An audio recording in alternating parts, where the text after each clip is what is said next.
अस्सलामु अलैकुम दोस्तों, आज हम कुरान मजीद और हदीसों की रोशनी में हज़रत नूह अलैहिस्सलाम की पूरी कहानी बयान करेंगे। ये कहानी न सिर्फ ईमान को मजबूत करती है बल्कि हमें सब्र, इस्तिकामत, दृढ़ता और अल्लाह पर तवक्कुल, भरोसा का गहरा सबक भी देती है। हज़रत नूह अलैहिस्सलाम की दावत, उनकी कौम का रिएक्शन और तूफ़ान ए नूह का वाक़या कुरान पाक में तफसील से बयान किया गया है। हज़रत नूह अलैहिस्सलाम अल्लाह के बरगजीदा नबी थे। कुरान मजीद में आपको उलूल अज़्म अंबिया में शुमार किया गया है। आपका नाम कुरान पाक में 43 बार आया है और सूरह नूह पूरी की पूरी आप ही के नाम से मंसूब है। अल्लाह ताला ने हज़रत नूह अलैहिस्सलाम को एक ऐसी कौम की तरफ मबअस फरमाया जो शिर्क और बुत परस्ती में गर्क थी। आपकी कौम ने अल्लाह को छोड़कर बुतों को अपना माबूद बना लिया था। कुरान मजीद में अल्लाह ताला ने हज़रत नूह अलैहिस्सलाम की कौम के हालात को तफसील से बयान फरमाया है। वह लोग न सिर्फ बुत परस्ती करते थे बल्कि जुल्म और ज़्यादती में भी हद से गुजर चुके थे। अल्लाह ताला फरमाता है, और हमने नूह को उनकी कौम की तरफ भेजा तो उन्होंने 50 साल कम 1000 साल उनमें गुजारे। फिर उन्हें तूफ़ान ने आ लिया और वह जालिम थे। सूरह अल-अनकबूत आयत 14। हज़रत नूह अलैहिस्सलाम की कौम ने न सिर्फ अल्लाह की दावत को रद्द किया बल्कि आपको झुठलाया, सताया और आपका मजाक उड़ाया।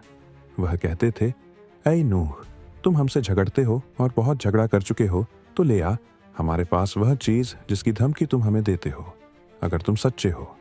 सूरह हूद आयत 22।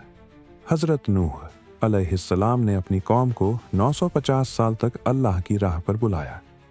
आपने उन्हें समझाया कि सिर्फ एक अल्लाह की इबादत करो और बुतों को छोड़ दो। आपने उन्हें अल्लाह के अजाब से डराया और रहमत की तरफ बुलाया। लेकिन कौम ने न सिर्फ आपकी बात न मानी बल्कि आपको झुठलाया और आपकी दावत को मुस्तरद कर दिया। कुरान मजीद में अल्लाह ताला फरमाता है, और बेशक हमने नूह को उनकी कौम की तरफ भेजा तो उन्होंने 50 साल कम 1000 साल उनमें गुजारे। सूरह अल-अनकबूत आयत 14। जब कौम की सरकशी हद से बढ़ गई तो अल्लाह ने हज़रत नूह अलैहिस्सलाम को एक अजीम तूफ़ान की खबर दी। अल्लाह के हुक्म से आपने एक बड़ी कश्ती बनाई। कौम आपका मजाक उड़ाती रही लेकिन आपने सब्र का दामन नहीं छोड़ा।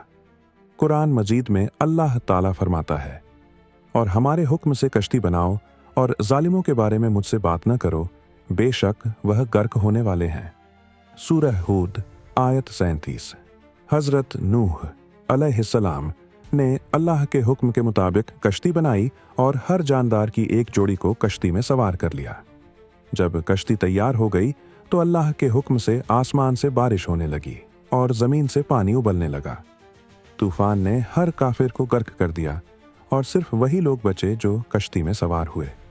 कुरान मजीद में अल्लाह ताला फरमाता है, फिर हमने उसका दरवाज़ा खोल दिया तो आसमान से मूसलाधार बारिश होने लगी। सूरह अल-कमर आयत 11। हज़रत नूह अलैहिस्सलाम का एक बेटा भी था जो कश्ती में सवार नहीं हुआ। हज़रत नूह अलैहिस्सलाम ने उसे भी ईमान की दावत दी, लेकिन वह न माना और काफिरों के साथ गर्क हो गया। कुरान मजीद में अल्लाह ताला फरमाता है, और नूह ने अपने रब को पुकारा और कहा, ऐ मेरे रब, मेरा बेटा मेरे अहल में से है और बेशक तेरा वादा सच्चा है और तू सबसे बेहतर फैसला करने वाला है। अल्लाह ने फरमाया, ऐ नूह, वह तेरे अहल में से नहीं है, बेशक वह अमल नहीं है। सूरह हूद आयत 45-46। जब तूफ़ान ख़त्म हुआ तो कश्ती कोह ए जूदी पर ठहर गई। हज़रत नूह अलैहिस्सलाम और उनके साथियों ने अल्लाह का शुक्र अदा किया। कुरान मजीद में अल्लाह ताला फरमाता है, अपना पानी निगल ले और ए आसमान थम जा। और पानी सुखा दिया गया और काम पूरा हो गया और कश्ती कोहे जूदी पर ठहर गई। सूरह हूद आयत 54। सबक।